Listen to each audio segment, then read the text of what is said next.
শবে কদরের ফজিলত।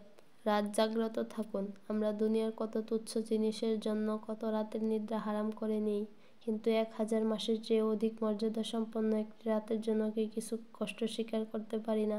শ্রদ্ধেয় উলামায়ে কেরাম শবে কদরের গোপনীয়তার এ রহস্য ব্যক্ত করেন যে, শবে কদর যদি নির্দিষ্ট রাতে অনুষ্ঠিত হতো এবং তা মানুষের জানা থাকত, তবে অনেক অলস ও গাফেল হতভাগ্য ব্যক্তি এমন একটি মহান রাতের মর্যাদা না দিয়ে আল্লাহর গজবে পতিত হতো। হাদিস শরীফে আছে, একদিন রাসূল সাল্লাল্লাহু আলাইহি ওয়াসাল্লাম মসজিদে গিয়ে এক সাহাবীকে নিদ্রা অবস্থায় দেখেন। তিনি নিজে কিছু না বলে হযরত আলী রাদিয়াল্লাহু তাআলা আনহুকে বললেন, লোকটিকে উঠিয়ে দাও।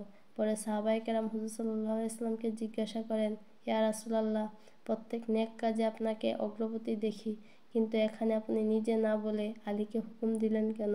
রাসূল সাল্লাল্লাহু আলাইহি ওয়াসাল্লাম বললেন, আমি যদি তাকে ডাকি এবং এ সত্ত্বেও সে না ওঠে তবে বড় অপরাধী হতো।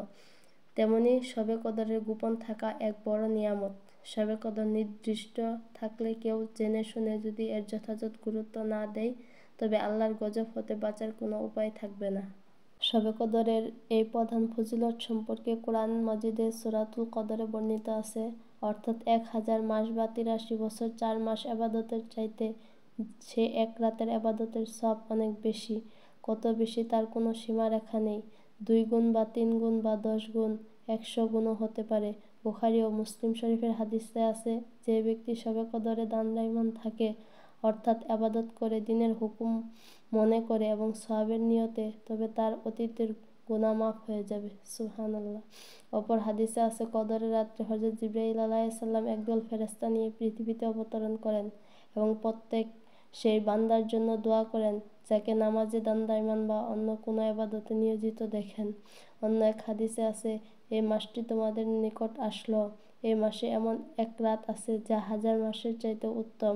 যে ব্যক্তি এই রাতের বরকত থেকে বঞ্চিত, সে সকল মঙ্গল হতে বঞ্চিত হলো। অর্থাৎ এ রাতে যার ইবাদতের কোনো অংশ নেই, তার মতো হতভাগ্য আর কেউ নেই। শবে কদরের মুহূর্ত এ একটি বিষয় হতেও পরিষ্কার হয় যে, এ রাতের কোরআন মাজিদ নাজিল হয়, তাই এই রাতের মর্যাদা অপরিসীম। শবে কদরের বিশেষ দোয়া। হযরত আয়েশা সিদ্দিকা রাদিয়াল্লাহু তাআলা আনহা জিজ্ঞাসা করেন, শবে কদর যদি কখনো আমি পাই, তবে কোন দোয়াটি আল্লাহর নিকট পাঠ করব?